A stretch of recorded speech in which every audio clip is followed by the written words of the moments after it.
Boa noite a todos.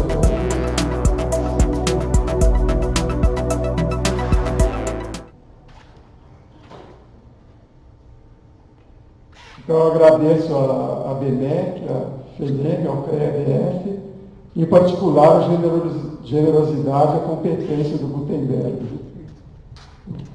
Apesar do Brasil ser riquíssimo e abençoado em fontes renováveis, a gente pode citar a hídrica, solar, eólica, a biodiversidade, nós iniciamos o século XXI com um apagão elétrico causado por falta de chuvas, e a falta de chuvas permanece, e nós temos presenciado uma sucessão de alternâncias, de períodos de muita seca e de muitas enchentes. E o ar das metrópoles está cada vez mais poluído. Então, o escopo dessa apresentação, que é o mesmo do livro, é apresentar o potencial das energias renováveis na solução das crises hídrica, energética e ambiental. Se tiver qualquer questão pós-palestra, tem o meu contato aqui na flamino@unb.br. E como o problema é tríplice, nós vamos fazer uma abordagem multidisciplinar, para falar de vários ângulos, para fazer uma coisa mais holística. Nesse sentido, tem um incentivo do Einstein, né, que falou há muito tempo, há uma única ciência, muitos para dividir e poucos para estudá-la. E esse século XXI é o século da síntese. E esses problemas complexos, eles exigem essa postura. Se a gente perguntar o que é mais essencial à vida humana, então nós temos nessa ordem o ar, a água, os alimentos, a energia, e teve um fato muito marcante no planeta, que foi a Revolução Industrial. Com ela, começou a se queimar muito carvão e começou a se contaminar o ar, a água, etc., nessa atividade, tanto de produzir energia como de alimentos. Esses contaminantes são o CO2, tem uma série de óxidos, quando a gente queima carvão e petróleo, né, de enxofre, de nitrogênio, e quando a chuva passa por essas moléculas na atmosfera, respectivamente forma ácido carbônico, ácido sulfúrico e ácido nítrico. Tem também a questão do metano associado a lixões e criação de gado, etc. E todos esses juntos, além da chuva ácida, tem aquecimento global e todos juntos a poluição. Esse diagrama aqui é do último milênio, tem a concentração de CO2, então, durante Então, esse diagrama do último milênio tem mais de 700 anos que o CO2 está praticamente constante, 280 ppm.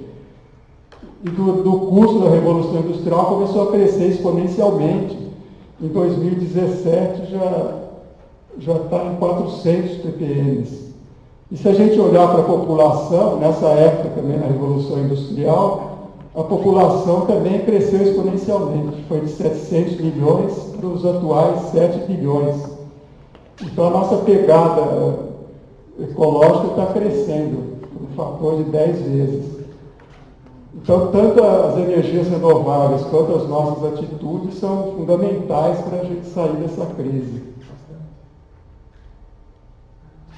Nós vamos começar mostrando esse diagrama para mostrar o retorno fabuloso do investimento em energia eólica.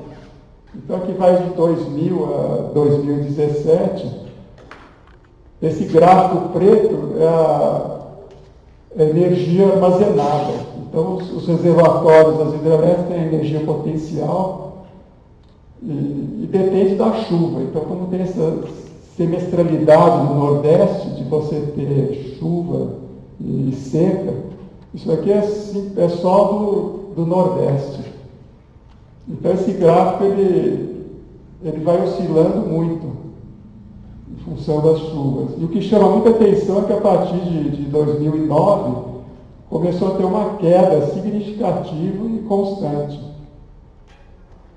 Isso se refletiu na energia que o Nordeste gera, que é o que está em verde aqui embaixo. Então, de acordo com a demanda, com a oferta de chuva, vai oscilando.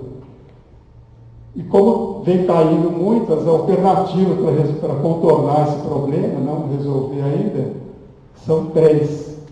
Então, o amarelo é você recorrer à importação de outras regiões. Então, o Sistema Integrado Nacional cobre o Nordeste, que é o que está tudo em amarelo.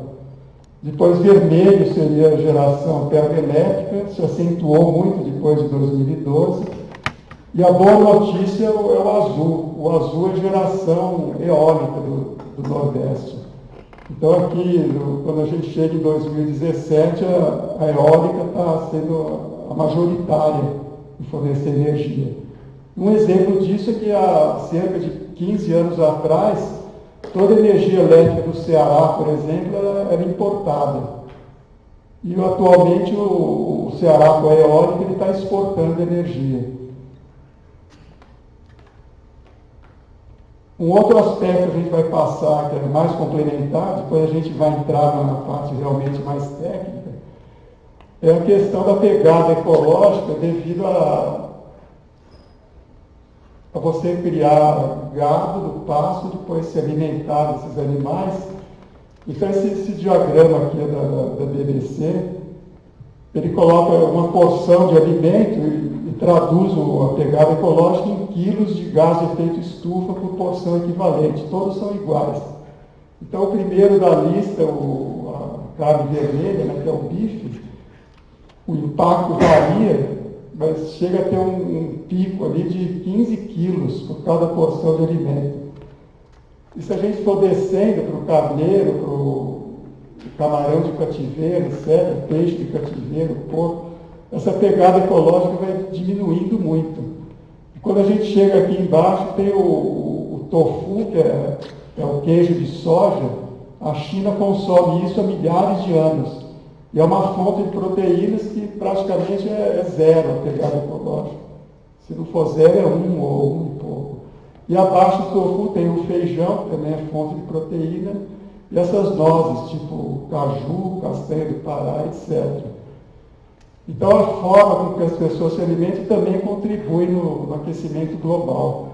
Porque a quantidade de metano é bem menor do que CO2, mas o poder dele de aquecer é 20 vezes maior. A gente vai falar também de água, e uma diferença é que você produzir 1 quilo de carne, você usa 7.000 litros, e 1 quilo de arroz são 2.000 litros. Então tem outros fatores envolvidos. Aqui, só para quantificar se existe mesmo aquecimento global ou não, tem 2 imagens do Polo Norte, 1980, tem uma área, e quando a gente vai para 2018, essa área diminuiu 40%. Outra indicação são esses gráficos do IPCC. O cinza claro são medidas experimentais de temperatura. Então, o que está sendo observado, isso aqui foi no último século.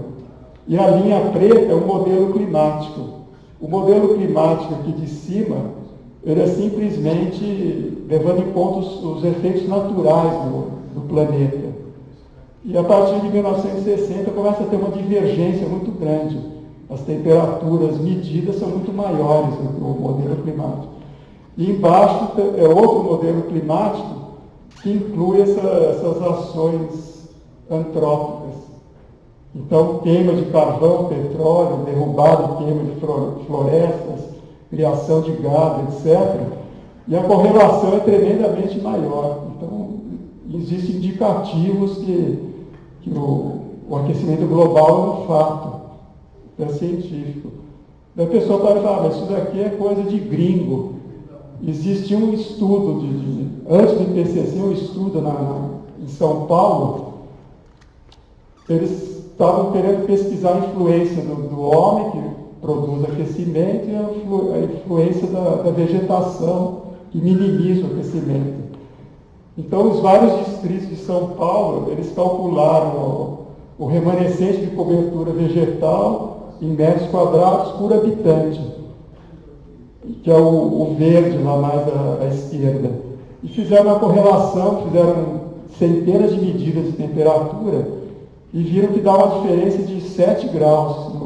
No início de uma manhã, às 10 horas da manhã, no verão, onde tem mais cobertura verde, fica com 25 graus, e onde praticamente não tem verde nenhum, fica com 32 graus. Então, uma coisa 100% brasileira, não tem nenhum gringo envolvido. Isso aqui é com relação à água do Cerrado, um estudo do Programa de Pós-Graduação da Engenharia Florestal da UNB. Eles pegaram acho que 125 estações climáticas e monitoraram a temperatura nesse período, de 77 a 2010. Então, são 34 anos de observação, o que foi constatado é que a chuva diminuiu um pouco mais de 8%, mas o que preocupa mais é que a vazão dos rios diminuiu 12%. Então, além de estar chovendo menos, com a compactação do solo, com a derrubada das florestas, etc., a água está escorrendo e não está penetrando no subsolo que provê a água das nascentes.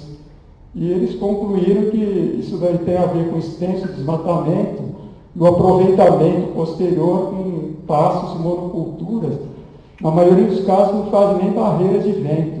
Qualquer pequena brisa de ar seco, toda aquela água de irrigação evapora. Então tem uma série de problemas. E o Cerrado, como ele está numa altitude de 1.000 metros, a água que penetra no subsolo do Cerrado é distribuída para as principais bacias hidrográficas do Brasil. A gente pode citar do São Francisco, 90% das minas d'água, das nascentes do São Francisco são do Cerrado. Então, o Cerrado desmatado tem uma repercussão tremenda no país.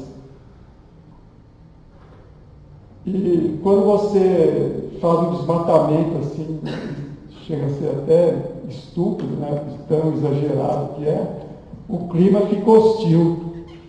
E isso daqui foi estudado também nesse mesmo trabalho lá da engenharia florestal. A gente tem lá no mapa do Brasil o Equador, e ali tem os famosos ventos alísios, que no verão eles trazem muita umidade do oceano. Agora, se essa umidade entra no continente e chove, e não tem nada para armazenar essa água, a frente de um avanço uns 100, 200 quilômetros, fica seco, que é o semiárido nordestino. Ali não tem nenhuma vegetação, quando chove, aquela água escorre, volta para o oceano, evapora, etc.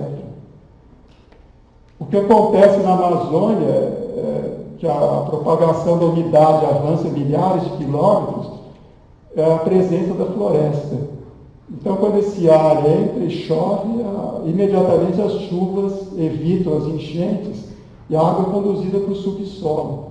Quando não está chovendo e o vento continua empurrando aquilo, as folhas transpiram, a água das raízes sobe e mantém o ar úmido. E esses ventos alísios eles vão empurrando por milhares de quilômetros. Tem um outro fator que os climatologistas do INPE provaram recentemente. Esse aroma, perfume das florestas, eles têm micropartículas que induzem a precipitação de chuva. O vapor se aglutina e chove. Sem esse perfume das florestas, não chove. Como ainda tem uns 80% da Amazônia, essa umidade avança e ela colide com a Cordilheira dos Andes. Isso dá origem aos rios voadores. Então, essa chuva ela faz uma curva e desce para o centro-oeste, para o sul, para o sudeste, vai até na Argentina. Isso daí prova que a Amazônia é essencial. 70% do PIB da América Latina é abastecida com chuva dos rios voadores. Isso daí ocorre principalmente no verão. A gente pode observar isso.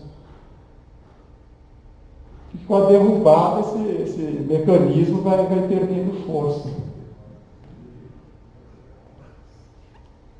E a Amazônia trabalha em parceria com o Cerrado. O cerrado, como tem essas alternâncias de 6 meses de seca e chuva, ele desenvolveu raízes extremamente profundas que levam as chuvas para o subsolo e depois distribui para o país. E cerca de 50% do cerrado e 20% da Amazônia já foi destruído. Se esse número da Amazônia chegar entre 30% e 40%, o processo fica irreversível. A Amazônia, que é uma floresta tropical, vai se savanizar, vai tender a virar cerrado, e mais para frente vai virar caatinga, o cerrado virando caatinga, o Nordeste desertificando. Então, resumindo essa parte que fala de meio ambiente, tanto o cerrado como a Amazônia desmatados é que nem um guarda-chuva que espalha aquela água, vai inundar em algum lugar. E o cerrado e a Amazônia preservada são armazenadores de água. Essa imagem não é exagerada. A vida do cerrado, 2/3 dela está abaixo do nível do solo, que é justamente para suportar 6 meses de seca. Uma das primeiras soluções que a gente vai apontar é mais complementar, depois a gente vai entrar na engenharia, mas existe uma informação que, se a gente diminuir a carne, tem gente que não come carne uma vez por semana ou 2, e tem gente que vira vegetariano. E os estudos mostram que a energia solar, os fótons, através da fotovoltaica, vira reino vegetal e tem uma perda. Depois, se o boi come o capim, você vai comer o boi, tem outra perda. Então, a eficiência vai diminuindo, se você não se alimentar diretamente do vegetal. E estudos mostram que no vegetarianismo, uma mesma área de terra, você consegue alimentar 5 vezes mais pessoas. E daí você cria um ciclo regenerativo, que é o oposto do que vem acontecendo desde os colonizadores. Nos últimos 400, 500 anos só se derruba e só degenera o sistema. Então, se você necessitar de menos terra para alimentar a população, você vai necessitar de menos espaços de monoculturas, mais áreas para realmente reflorestar, reverter o desmatamento. E chuva e floresta são irmãs inseparáveis. Quando você melhora a cobertura vegetal, você vai ter mais regularidade nas chuvas. A irrigação é muito cara, mecanizada. 70% da água do Brasil atualmente é para irrigação. Se você tiver chuvas mais regulares, você pode economizar fazendo uma irrigação natural mesmo. Daí a agricultura fica mais barata. Um outro detalhe, falando de agrotóxicos, nessas áreas reflorestadas, a biodiversidade volta. Então, você tem biodiversidade, você tem pássaros, você tem sapo, uma série de animais que comem os insetos. Daí você precisa de menos agrotóxico, e é mais um fator para a agricultura até orgânica, que é mais cara, decolar. Então, isso é uma proposta de ciclo regenerativo.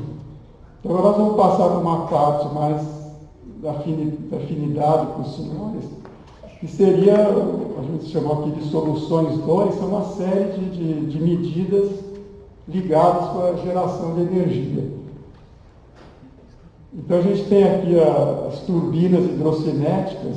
Isso aqui é um projeto muito longo da UNB. Antes de eu vir para a UNB, em 96, ele já existia. Então, o Aldo João, etc., o Taduaro, o Zé Luiz, não sei se participou também. Então, essa turbina hidrocinética de eixo horizontal, ela não necessita de reservatório.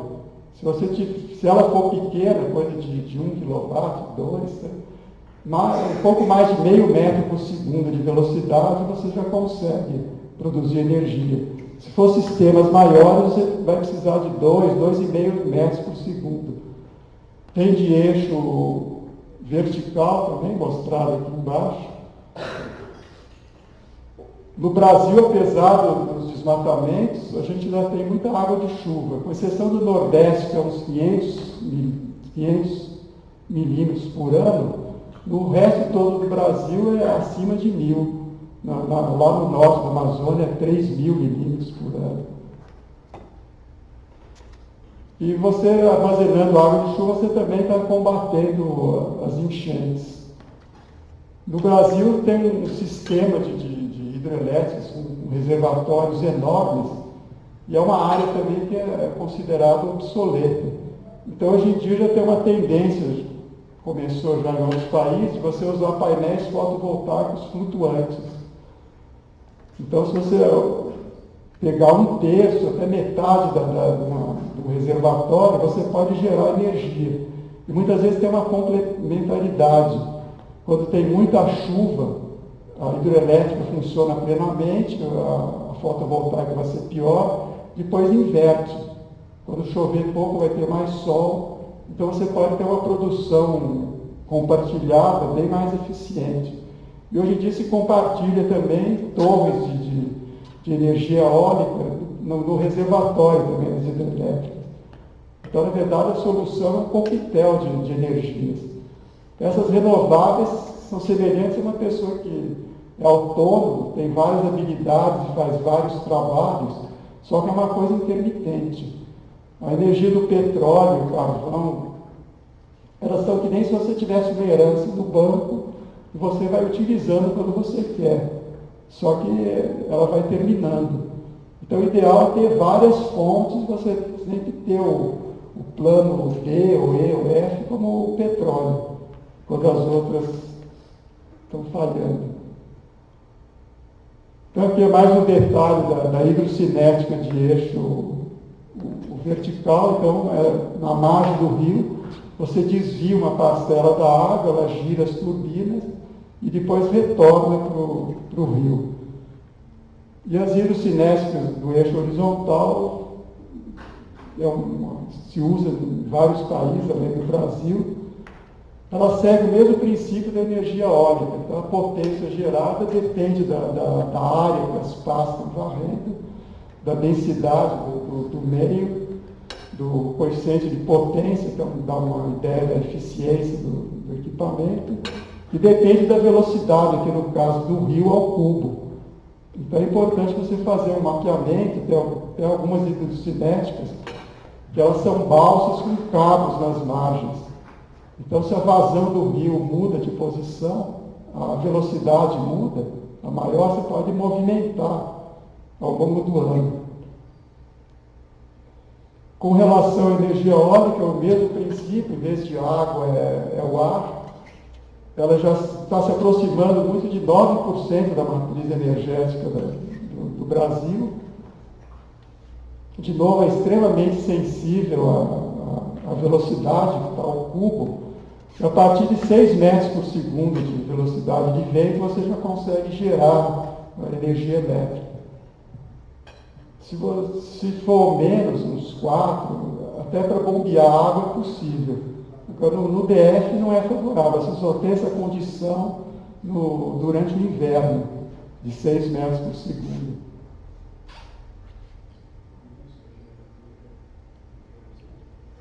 Isso daqui é o potencial eólico do Brasil. Então o azul, o violeta, o vermelho são os lugares mais favoráveis. Infelizmente, no DF, você só vai ter uma condição que nem é muito boa, é quase que mínima durante o inverno. Aqui tem um pequeno alerta.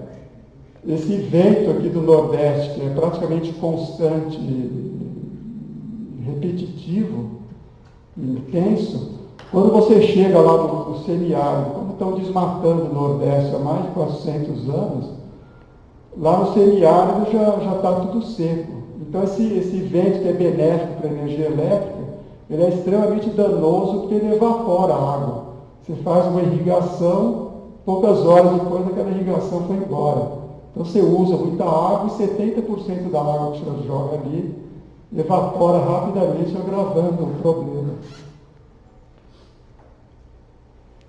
Tem essa questão da intermitente, que a gente vai falar mais adiante, até falar de como armazenar energia, que é dificílimo. Um detalhe dessas pás eólicas é que atualmente elas existem rotores que o raio das pás já chega, até ultrapassa 70 metros. Então é como se tivesse um edifício lá, quase no quarto andar, cada pá eólica.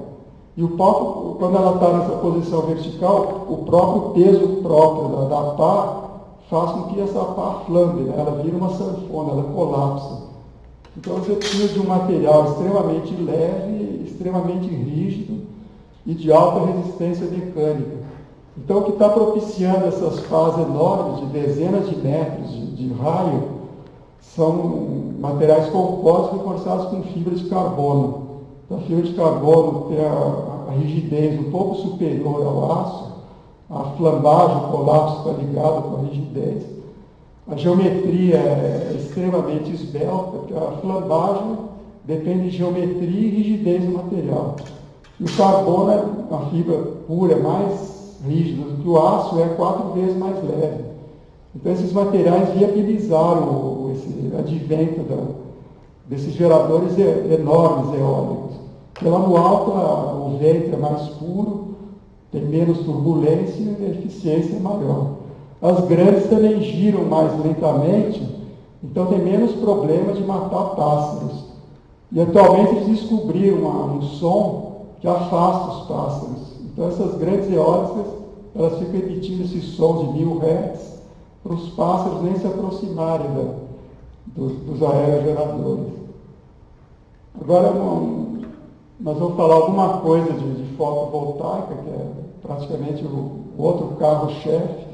O Nordeste tem o melhor vento do mundo e a segunda melhor radiação solar do mundo. Então também é extremamente favorável.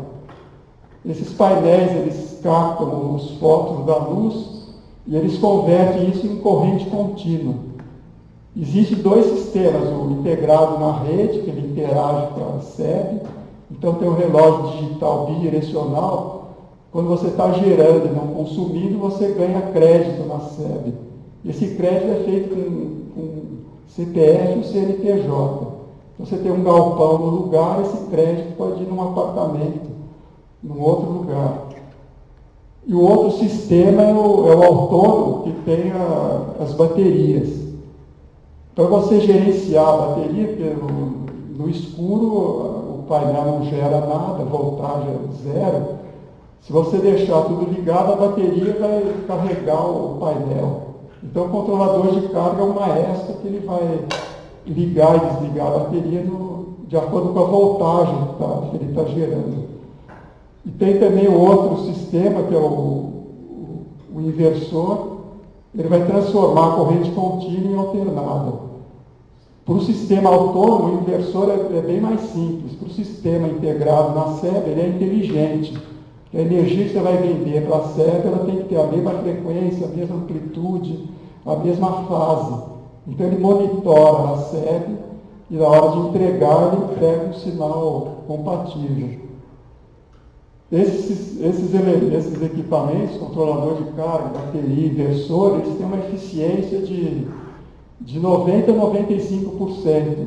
Você tem perdas também na fiação, principalmente no trecho de 12 volts, ou de 12 a 18 volts, que é a voltagem quando tem sol.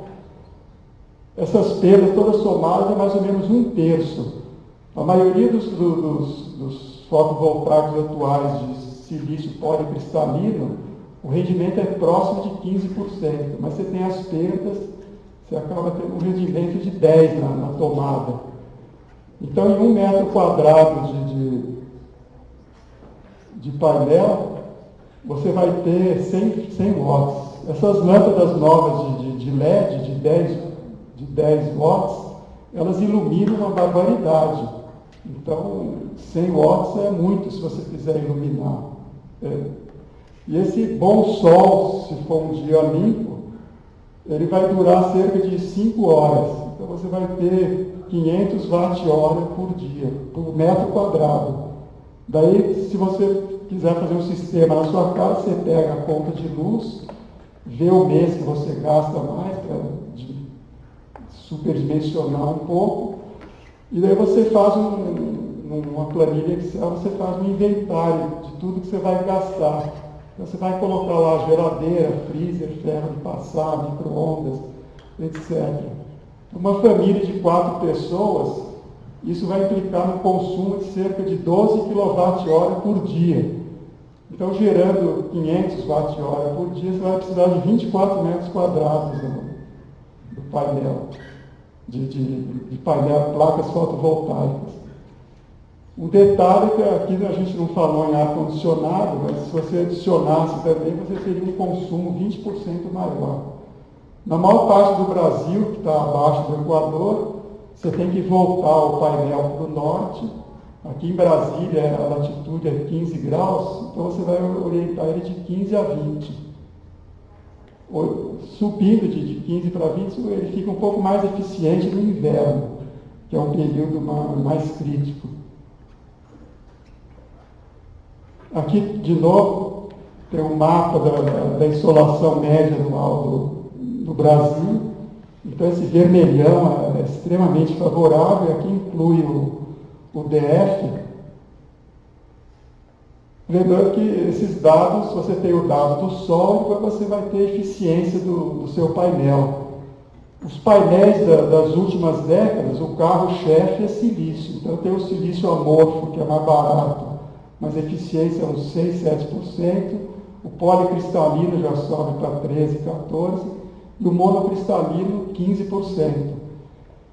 Agora, principalmente os dopadores do silício, por exemplo, o boro, eles existem muito menos disponíveis no planeta. Então, isso aí também tem um certo limite. Então, estão desenvolvendo outros materiais. Existe um material que chama, esse nome esquisito, perovskita. Ele contém muito óxido de titânio e cálcio, que são muito mais abundantes que os dopadores do silício, e é um material muito mais barato. E já em 2017 eles já conseguiram painéis com esse material com eficiência de 22%, que é uma coisa significativa. 50% a mais do que o silício monocristalino. E eles são bem mais abundantes que os dopadores do silício. O único problema desse material é que, enquanto o silício dura 20 anos, tomando radiação ultravioleta, esse material perovskita, ele tem uma vida bem menor atualmente, alguns anos só. Então eles estão fazendo muita pesquisa para aumentar a vida da perovskita. E existe um outro ramo que ele chama de orgânico eletrônico, fotovoltaica só com polímeros, que são os orgânicos. E nesse campo eles já conseguem fazer painéis que são transparentes. Então, ao mesmo tempo que você está deixando a luz passar, você está gerando energia elétrica. Só que esses fotovoltaicos orgânicos, eles ainda estão com uma eficiência de 3 a 4%. E eles também não dependem de dopador, que é polímero, eles são baratos também. Então tem muita pesquisa nesse campo que depende muito da inovação. E o problema da intermitência, que é igual da eólica, persiste. Aqui é só para terminar essa parte, aqui são vários tipos de materiais de painel fotovoltaico. E eles têm diferentes rendimentos. Então a primeira geração era silício sólido, o amorfo é o pior, só que ele tolera mais variações de temperatura. O mono e o policristalino, eles têm uma eficiência maior, mas eles são mais sensíveis ao calor. E depois tem uma segunda geração, que são os filmes finos, que eles vão moendo, eles vão micronizando o silício e vão criando painéis que são filmes finos. Eles têm filmes de plástico, e aquele material micronizado no meio do plástico. E tem outras opções, né, de telureto de cádmio, etc. Agora, se você está na sua casa, o mais eficiente com relação à água de banho é o painel solar convencional, para aquecer a água. Então, você não deve colocar só fotovoltaico, você deve colocar também esse outro tipo de painel que é muito mais barato. O fotovoltaico se estima, nas condições boas do Brasil, você recupera o capital investido em 7, 8 anos. E essas placas para aquecer água, você recupera dentro de 2 anos e meio a 3. É muito mais barato. E o boiler que vai armazenar água quente, ele é muito mais eficiente e durável do que as baterias. Você está pensando em sistema autônomo. Mesmo integrado na rede, se der apagão, pelo menos para a sua iluminação, você tem que ter um mínimo de baterias para não ficar no escuro. Isso daqui, aqui embaixo, tem um esquema no telhado lá de casa, que já existe tudo isso desde 2011. Então, lá em cima é a fotovoltaica, depois aqui é para aquecer água diretamente e para piscina é um outro tipo mais barato. Daí a pessoa pergunta, se tem que estar voltado para o norte. E chega uma hora que o telhado enche. Né? Então já existem painéis mais modernos que eles são híbridos, eles são fotovoltaicos e térmicos. A parte de cima é um fotovoltaico convencional. E tem esse problema, principalmente se você usa silício cristalino, ele é muito sensível. Depois que passa de 40 graus, a eficiência vai diminuindo. 40, 50, 60 graus. Então, cidades que nem o Rio de Janeiro, eles chegam a 70, 80 graus. Eles perdem lá uns 10, 15% de eficiência. E já era baixo e perto. Então, eles, da metade para baixo, é um sistema que vai esquentar a água. Então, embaixo ele vai ser um painel convencional que lida com água e vai roubar o calor do fotovoltaico. Então, você tem um ganho de eficiência e numa mesma área de telhado você está aquecendo água e está gerando energia elétrica. A dificuldade grande que ainda tem é a parte de baixo ter uma vida de 20 anos. O silício aguenta 20 anos, às vezes até um pouco mais. Mas os tubos de cobre, hoje em dia o cobre está cada vez mais impuro, com 10 anos tem tubo de cobre entupindo. Já tem tubo de polímero resistente, de alta densidade, que substitui. Então, a parte de baixo teria que durar 20 anos também. Então, esse é um gargalo atual. E como essas energias são intermitentes, tem uma preocupação muito grande de você armazenar essa energia. No Brasil tem muita hidrelétrica, tem os reservatórios em cima do morro, numa cota bem alta. Você pode, quando tem sol e vento, você pode bombear a água lá para cima. Então você está armazenando energia potencial. E aqui tem um sistema nessa ilha do Japão, né, de Okinawa. Ele tem um reservatório de água aqui em cima do morro, que é 200 megawatt-hora de energia. Aquela casa que a gente citou de 4 pessoas, gastando 12 kWh por dia, se abasteceria 2.400 casas dessas de 4 pessoas por semana, só com esse reservatório. Então isso aí, de certa forma, compensa a intermitência da solar e da eólica. E o Brasil é generoso nesses morros que podem armazenar energia. Agora nós vamos falar alguma coisa da parte de transporte. O Brasil atualmente, as hidrelétricas, já chegou a ser 80% da eletricidade. O Brasil hoje em dia já caiu para 65%, por causa de falta de chuva. Então, enquanto tiver essa situação, tem muita gente que não quer que a fotovoltaica, a geração distribuída, decore e tal. Até companhias lá, o faturamento está diminuindo. Mas se você não tiver outras fontes no Brasil, o carro elétrico nunca vai decolar, porque ele precisa de energia elétrica. Então, está aqui uma pequena reflexão sobre carro elétrico. Aqui a gente tem uma tabela com consumo em quilowatt-hora de diferentes tipos de automóvel, para você rodar 100 km com todos. Então, o modelo de Tesla, que nem é muito novo, de 2008, 2010, ele gasta 15 kWh para rodar esses 100 km. Já o equivalente a gasolina, um carro 2.0, ele vai gastar 80 kWh, convertendo a energia química em kWh. Isso daí é simples de entender que o motor de combustão interna, seja álcool, diesel, gasolina, ele tem um teto de rendimento de 25%. E o motor elétrico tem um rendimento de 90%. O gargalo do carro elétrico é a bateria. Aqui também tem um exemplo de veículo híbrido. Ele tem um motor, em geral, diesel, rodando na RTM mais eficiente dele. Isso daí está acionando um gerador. E o outro é motor elétrico. Tem uns carros que têm 4 motores elétricos independentes, um em cada roda. Mas o gasto de energia deles para rodar 100 km não é pequeno, não é 60. Ele é um pouco mais econômico energeticamente que o carro a gasolina. E tem o carro a hidrogênio também. Também o custo da energia energética dele é muito grande. E o hidrogênio é muito perigoso, porque o átomo de hidrogênio é tão pequeno que ele atravessa a parede de metal.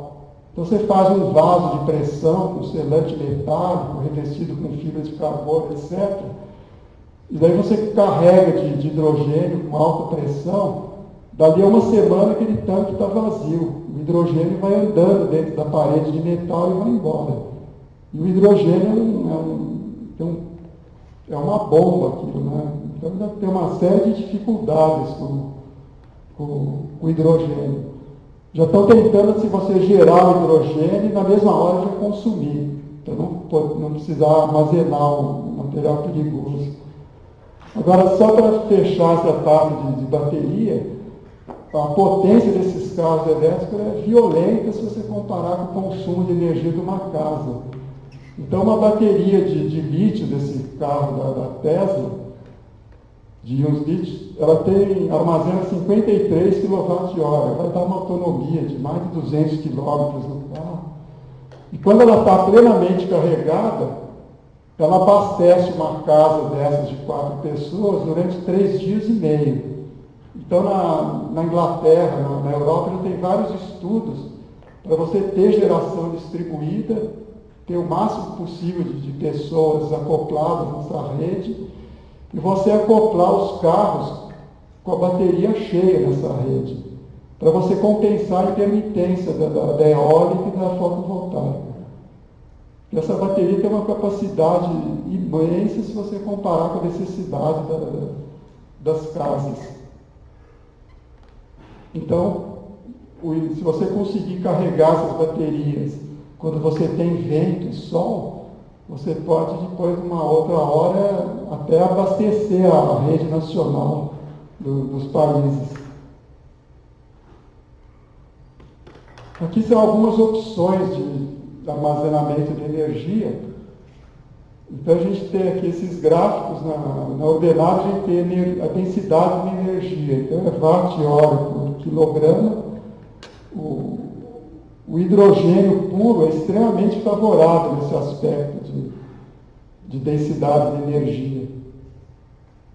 Existe também a tal da célula combustível, né? Se você tiver oxigênio e hidrogênio, você pode obter fazendo hidrólise da água.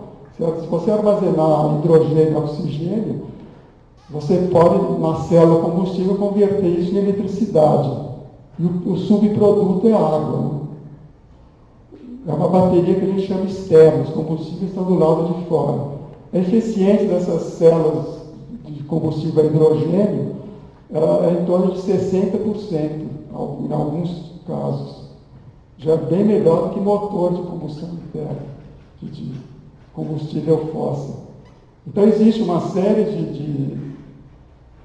de hidrocarbonetos que você pode armazenar energia e uma série de baterias de íon de lítio, alcalina, etc. Só que essas diferentes opções, algumas delas têm limite de ciclagem. Então, aqui na precisa é o número de ciclos, 10, 100 mil, etc., 10 mil, 100 mil, que essas várias opções toleram. Então, os supercapacitores, apesar de ter uma densidade de energia menor, eles conseguem carregar e descarregar milhões de vezes.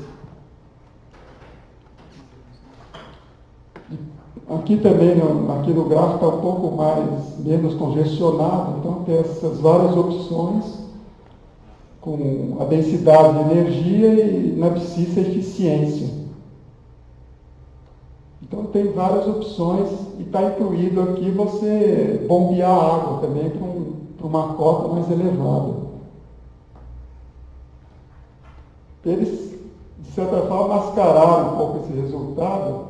Aqui eles pegaram só o peso do hidrogênio, a capacidade de armazenar energia por peso, só que eles não levaram em conta o vaso de pressão para armazenar hidrogênio. Se você levar em conta o vaso de pressão, o hidrogênio cai lá para baixo, em termos de watt-hora por quilo. Isso aqui é um centro de tecnologia alternativa, é Center of Alternative Technology. Isso aqui começou na década de 70, 80, com os Friends of the Earth na Inglaterra. Eles compraram uma fazenda abandonada que tem uma colina. E lá em cima da colina é 33 metros mais alto do que a parte de baixo.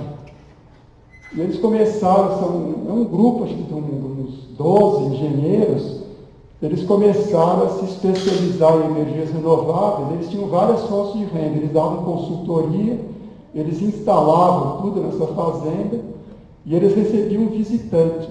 E eles tinham tudo, fotovoltaica, eólica, hídrica, diesel. E eles usavam sempre a mais favorável. Tinha biodigestor, biomassa. Até quando a pessoa entra nesse local, eles pedem para a pessoa fazer xixi no banheiro deles, que eles transformam em fertilizante. Então eles aproveitam tudo. Então eles têm uma série de geradores. Isso aqui é uma foto da década de 90, eu acho.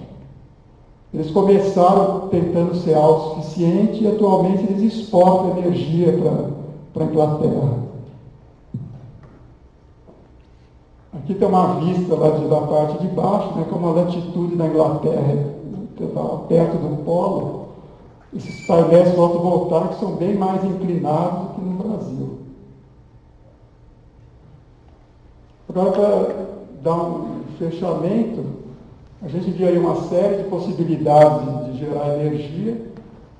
E o que é importante destacar, que as pessoas reclamam muito, que na Amazônia a população é baixíssima, lá tem muita água, mas não abastece o resto do país. E essas pessoas que criticam a Amazônia e derrubam impiedosamente, elas esquecem que esses rios voadores, que abastecem de chuva 70% do PIB da América Latina, eles dependem da floresta nativa de pé. Então, uma série de, praticamente todas as cidades do centro-oeste, sudeste e sul, para elas continuarem habitáveis, elas precisam dos rios voadores. E a Amazônia é complementada com o Cerrado. Então, esses dois biomas, se você destruir os rios voadores e a caixa d'água do país, esses aquíferos eles já estão tendo dificuldade de repor a água, porque quando o solo está compactado, tem pasto, etc., monocultura, sem nenhuma barreira de vento, a água evapora, a água escorre, a água da enchente, ela volta muito mais rápido para o oceano, e a gente precisa de água no subsolo, principalmente no Nordeste. E essa parte só para concluir, essa parte de barreira de vento é uma coisa muito simples. Se você tem uma área que tem mata nativa, 25% dessa área você não derruba. Você deixa umas faixas de mata nativa. Por exemplo, se isso daqui tiver 10 metros de largura, 1 quilômetro de comprimento, você deixa essa faixa. Depois você pula 30 metros, você pula 3 vezes, ali você faz o seu cultivo. Depois você põe outra barreira de vento. Tudo 3 para 1. E tem uma série de vantagens. Aqui na faixa que tem floresta nativa, você tem biodiversidade que come os insetos, as bactérias. Você precisa de muito menos agrotóxico. Muito menos água evapora, muito mais água vai para o subsolo. E a floresta nativa ela é muito mais resiliente do que monocultura de pasto. Então ela se mantém com alimentos, etc., até durante a seca. O cerrado ele sobrevive todo ano 6 meses de seca. Então, não ter consciência nenhuma desses biomas e não ter criticar a fotovoltaica que está diminuindo a receita de várias empresas de energia, isso daí, na verdade, é um caminho para a autodestruição. Então, a gente viu, basicamente, que as energias renováveis, combinadas com a preservação ambiental, ela tem o poder de manter o ar e a água limpos e a humanidade evoluindo aí nesse planeta. Aqui, mais um reforço da preservação da Amazônia, esse mapa, ele tem uma cópia aqui também.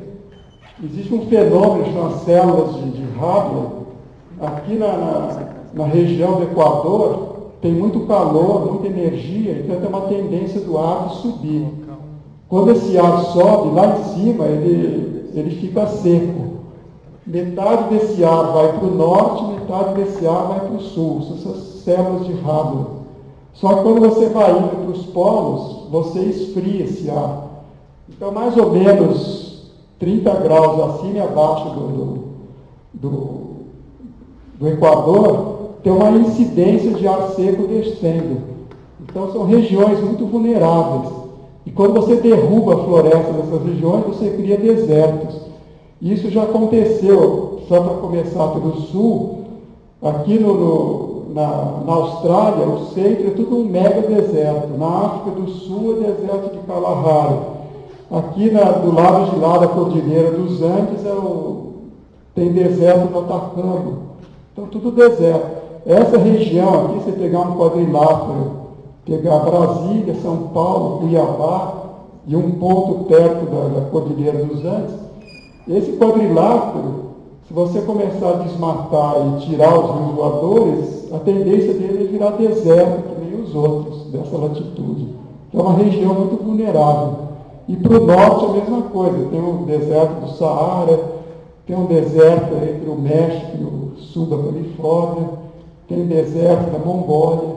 Então são regiões muito, muito vulneráveis.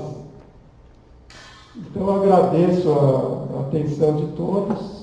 Se houver alguma tempo para discussão, estou à disposição. Agradeço mais uma vez ao Gutenberg, que foi o principal catalisador do Gutenberg, e quem leu o artigo do Gutenberg foi o Pimenta. Então, obrigado a todos.